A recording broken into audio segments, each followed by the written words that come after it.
উৎখাত করবে। এতই সোজা আওয়ামী লীগ পারে। এই বিলটা হলো একটি গণহত্যাকারী সন্ত্রাসী সংগঠনের নিষিদ্ধকরণ সংক্রান্ত একটা অ্যামেন্ডমেন্ট। বাংলাদেশের রাজনৈতিক অঙ্গনে গুরুত্বপূর্ণ মোড় ঘুরিয়ে দিয়েছে নতুন আইনগত পদক্ষেপ। সন্ত্রাস বিরোধী সংশোধন বিল 2026 জাতীয় সংসদে পাশ হয়েছে, যার ফলে ক্ষমতাচ্যুত দল আওয়ামী লীগের কার্যক্রম নিষিদ্ধই থাকছে।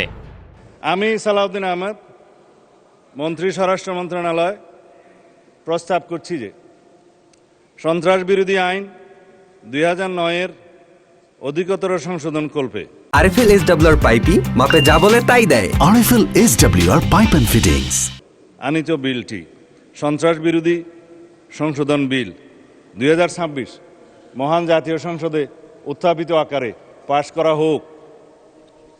সংসদের সামনে প্রশ্ন হচ্ছে, সংসদে উত্থাপিত আকারে সন্ত্রাস বিরোধী সংশোধন বিল 2026 পাশ করা হোক।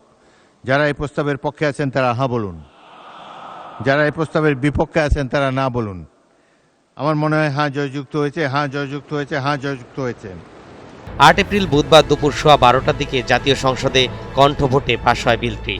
এর মধ্য দিয়ে পূর্বে জারি করা নিষেধাজ্ঞার আইনগত ভিত্তি পেল। এই বিলটা হলো একটি গণহত্যাকারী সন্ত্রাসী সংগঠনের নিষিদ্ধকরণ সংক্রান্ত একটা অ্যামেন্ডমেন্ট।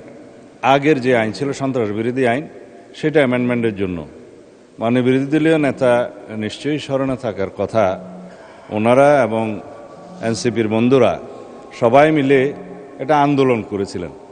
সেই আন্দোলনের প্রেক্ষিতে এটা মোটামুটি বাংলাদেশে একটা জনমত সৃষ্টি হয়েছিল।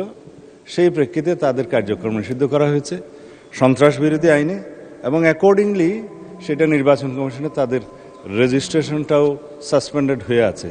এবং এখানে এই আইনের অনুবলে পরবর্তীতে আর্টিকেল 47 অনুসারে সংবিধানের আইসিটি অ্যাক্টেও পরিবর্তন এনে সংগঠনের বিচারের জন্য সেই আইনটাও সংশোধন করা হয়েছে।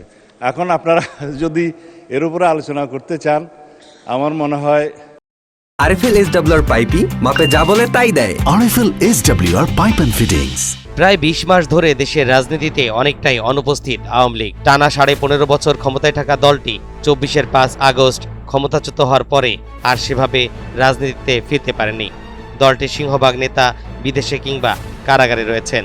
অন্তর্বর্তী সরকার নির্বাহী আদেশে কার্যক্রম নিষিদ্ধ ঘোষণার পর কার্যত আওয়ামী লীগ কোথাও নেই। বিএনপি ক্ষমতায় আসার পর দলটি রাজনীতিতে ফিরে আসতে পারে, এমনটাই ধারণা করেছিলেন অনেকেই। আওয়ামী লীগের নেতাকর্মীরাও আশা করেছিলেন রাজনৈতিক সরকার ফিরলে তাদের ফিরে আসার সুযোগ করে দেবে। তবে দলটির জন্য বড় দুঃসংবাদ, অন্তর্বর্তী সরকারের জারি করা সন্ত্রাস বিরোধী অধ্যাদেশকে আইনে রূপান্তর করতে সংসদে বিল উত্থাপন করেছে বিএনপি সরকার। অধ্যাদেশটি সংশোধন করে শাস্তির বিধানও যুক্ত করার প্রস্তাব করা হয়েছে। এতে আওয়ামী লীগ আরও বেশি চাপে পড়েছে। ফলে দলটির পক্ষে ঘুরে দাঁড়ানোর পথ আরও জটিল হবে বলে মনে করছেন রাজনৈতিক বিশ্লেষকরা। 2025 সালের 11 মে জারি করা হয় সন্ত্রাস বিরোধী অধ্যাদেশ। এই অধ্যাদেশের বলে 2009 সালে সন্ত্রাস বিরোধী আইনের 18 এবং 20 ধারা সংশোধন করে গত বছর আওয়ামী লীগ এবং দলটির সব সহযোগী সংগঠনের কার্যক্রম নিষিদ্ধ করা হয়। একই আইনের বলে 2024 সালের অক্টোবরে নিষিদ্ধ করা হয় ছাত্রলীগকে। ছাত্রদের বিরুদ্ধে আর্মি নামানো, আমি রাজনীতি করে ছাত্র রাজনীতি করে এসেছি, ওই ঢাকা ইউনিভার্সিটি থেকে শুরু করে। তবে অধ্যাদেশে বলা হয়নি কার্যক্রম নিষিদ্ধ সংগঠন সভা সমাবেশ করলে কী ধরনের শাস্তি হবে।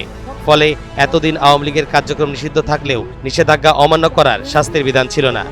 এবার বিএনপি সরকার সেখানে শাস্তির বিধান যুক্ত করতে যাচ্ছে। তবে শাস্তির পরিমাণ কি হবে তা এখনও জানা যায়নি। নিষিদ্ধ সংগঠনের জন্য আইনের 16 ধারায় যেসব সাজার বিধান রয়েছে সেগুলো প্রযোজ্য হতে পারে বলে জানা যাচ্ছে। এদিকে 1.5 বছরের বেশি সময় ধরে অনেকটাই ছন্নছাড়া অবস্থায় দিন যাপন করছেন আওয়ামী লীগের নেতাকর্মীরা।